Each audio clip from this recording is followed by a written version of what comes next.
Hello दोस्तों, जय श्री राम। मेरा नाम है खुशबू। आज मैं आप सबको दशा माता की कथा सुनाऊंगी।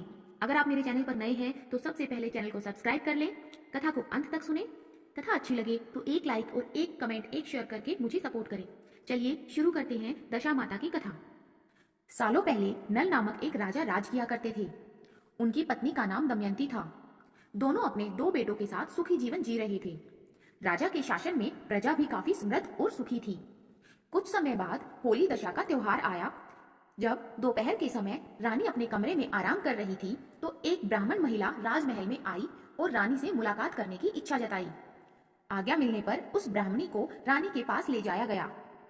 रानी के पास पहुंचकर उस महिला ने कहा, हे महारानी, ये दशा डोरी तुम ले लो। इस पर वहां खड़ी दासी भी बोली, हाँ महारानी, आज होली दशा है और आज के दिन विवाहित महिलाएं दशा माता का व्रत करती हैं। इस व्रत में महिलाएं इसी डोरी की आराधना कर उसे अपने गले में बांधती हैं। इसे बांधने से घर की सुख शांति बनी रहती है। दासी की इस बात को सुनने के बाद रानी दमयंती ने उस डोरी की पूजा कर उसे अपने गले में बांध लिया।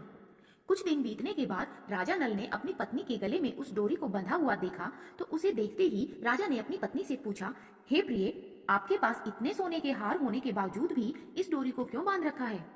रानी दमयंती राजा के सवाल का जवाब दे पाती कि इससे पहले ही राजा ने उनके गले से डोरी निकालकर फेंक दी। इसके बाद रानी ने जमीन से डोरी उठाई और कहा, महाराज, यह कोई सामान्य डोरी नहीं है, यह तो दशा माता की डोरी है। आपने इसका अपमान करके सही नहीं किया। रानी की बात सुनकर राजा ने कुछ नहीं कहा और वहां से चले गए। उसी दिन रात को राजा के सपने में एक दशा माता एक बूढ़ी औरत के रूप में आई और राजा से कहा, हे राजन, अब तेरी अच्छी दशा समाप्त हो रही है और बुरी दशा की शुरुआत होगी। तुमने मेरा अनादर करके सही नहीं किया। इतना कहकर वह गायब हो गई। इस घटना के बाद जैसे जैसे वक्त बीतता गया वैसे वैसे राजा का शौर्य कम होता गया। समय के साथ साथ राजा की संपत्ति और सुख शांति सब खत्म होने लगी। धीरे धीरे उनका परिवार भूख से तड़पने लगा। अपनी इस स्थिति से परेशान होकर एक दिन राजा नल ने अपनी पत्नी से कहा, आप हमारे दोनों बेटों को लेकर अपने माता पिता के घर चली जाइए। इस पर रानी दमयंती बोली, नहीं स्वामी, मैं इस हालात में आपको अकेला छोड़कर कहीं नहीं जाऊंगी। आप चाहे जैसी स्थिति में रहे, मैं हमेशा आपके साथ ही रहूंगी। यह सुनकर राजा ने कहा, ठीक है, फिर हम किसी दूसरे देश चलते हैं, वहां हम जीवन यापन के लिए कोई काम कर लेंगे। राजा की बात मानकर रानी दमयंती उनके साथ अपने दोनों पुत्रों को लेकर दूसरे देश के लिए राजी हो गई।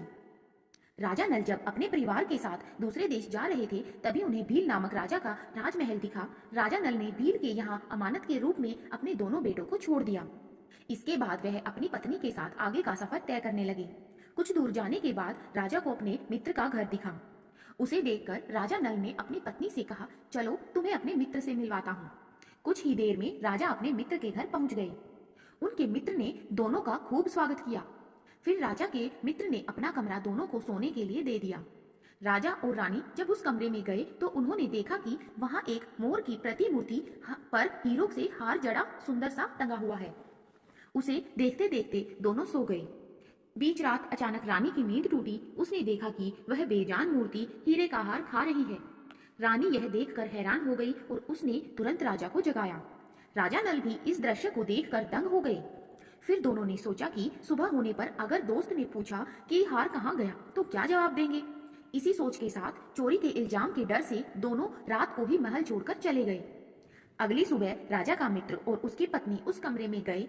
वहां उन्होंने देखा राजा नल और रानी दमयंती नहीं थे। तभी उसकी पत्नी की नजर उस मोर की मूर्ति पर पड़ी। हीरे का हार गायब देखकर वो बोली, आपके मित्र कैसे निकले? हीरे का हार लेकर भाग गए। इस पर राजा के मित्र ने अपनी पत्नी से कहा, नहीं प्रिय, ऐसा नहीं है। मेरा मित्र कभी भी चोरी नहीं कर सकता, तुम उसे चोर मत कहो। उधर राजा नल और उसकी पत्नी जब वहां से निकले तो कुछ ही दूर चलने के बाद रास्ते में राजा की बहन का घर आया। राजा ने एक दूत से अपने बहन के घर खबर भेजी कि आपके भैया और भाभी वहां आए हैं। राजा की बहन ने दूत से पूछा कि वह दोनों कैसे हैं। इस पर दूत ने बताया, दोनों पैदल चलकर आ रहे हैं और वो बेहद दुखी हैं। दूत की बात सुनकर बहन अपने साथ खाना लेकर उनसे मिलने पहुंची। अपनी बहन से मिलकर राजा नल ने अपने हिस्से का खाना खा लिया, लेकिन उसकी पत्नी ने अपने खाने को उसी जगह जमीन में दबा दिया। इसके बाद राजा और रानी दोनों वहां से आगे सफर के लिए निकल गए। कुछ दूर जाने के बाद उन्हें एक नदी दिखाई दी। राजा नदी के पास जाकर मछलियों को पकड़ने लगे। कुछ मछलियों को पकड़कर उसने रानी से कहा, आप ये मछलियां भूनिए और आसपास के इलाके से कुछ और व्यवस्था करके आता हूँ। इतना कहकर राजा एक गांव गए। वहां एक व्यक्ति सभी को भोजन करा रहा था। राजा उसके पास गए और अपने लिए कुछ भोजन मांगकर पत्नी के पास लौटने लगे। तभी रास्ते में एक चील ने उन पर हमला कर दिया और खाना गिर गया। भोजन गिरने के बाद राजा दुखी हो गए। उन्होंने सोचा, अगर खाली हाथ जाऊंगा तो रानी समझेगी कि मैंने खुद खा लिया और उनके लिए कुछ नहीं लिया। इधर रानी भी जब मछलियां भून रही थी तो वो जिंदा होकर नदी में लौट गई। यह देखकर रानी भी उदास हो गई। उसे लगा कि जब राजा आएंगे तो मछलियों को न देखकर सोचेंगे कि सारी मछलियां मैं ही खा गई।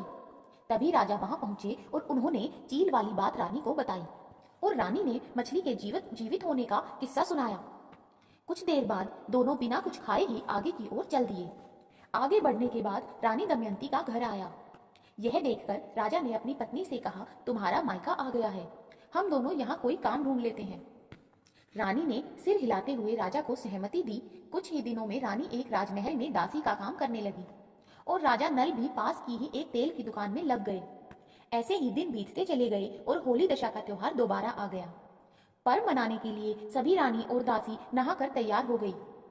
राजमाता को अपने बाल बनाने थे, इसलिए दासी बनी रानी दमयंती उनकी मदद करने लगी। फिर दमयंती के बाल बिखरे हुए देखकर राजमाता दासी के बाल संवारने की कोशिश कर रही थी कि उन्हें दासी के सिर पर एक निशान दिखा। उसे देखते ही राजमाता भावुक होकर रोने लगी। राजमाता को रोता देख दासी ने पूछा, आप भावुक क्यों हो गई? राजमाता ने जवाब दिया, मेरी एक बेटी है जिसके सिर पर ऐसा ही निशान है। यह देख मुझे उसकी याद आ गई। यह बात सुनकर दासी ने कहा, हे माता, मैं ही आपकी वो बेटी हूँ। अब मेरी हालत ऐसी हो गई है क्योंकि मैं और मेरा परिवार बुरी दशा से गुजर रहे हैं। हमें दशा माता का अभिशाप मिला है। यह सुनकर राजमाता ने कहा, बेटी, तूने ये सारी बातें मुझसे अब तक छुपा कर क्यों रखी? इसके जवाब में बेटी ने कहा, अगर मैं यह बात आपको बता देती तो मेरे बुरे दिन समाप्त नहीं होते। आज फिर से दशा माता का व्रत है और मैं यह व्रत रख कर दशा माता से माफी मांग लूंगी।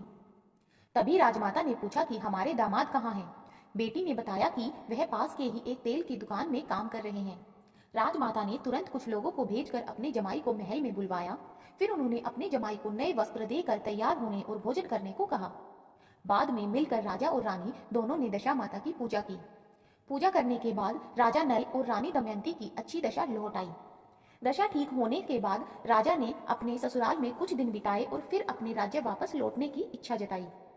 दामाद की बात का मान रखते हुए रानी दमयंती के पिता ने काफी धन संपत्ति देकर बेटी दामाद को विदा किया।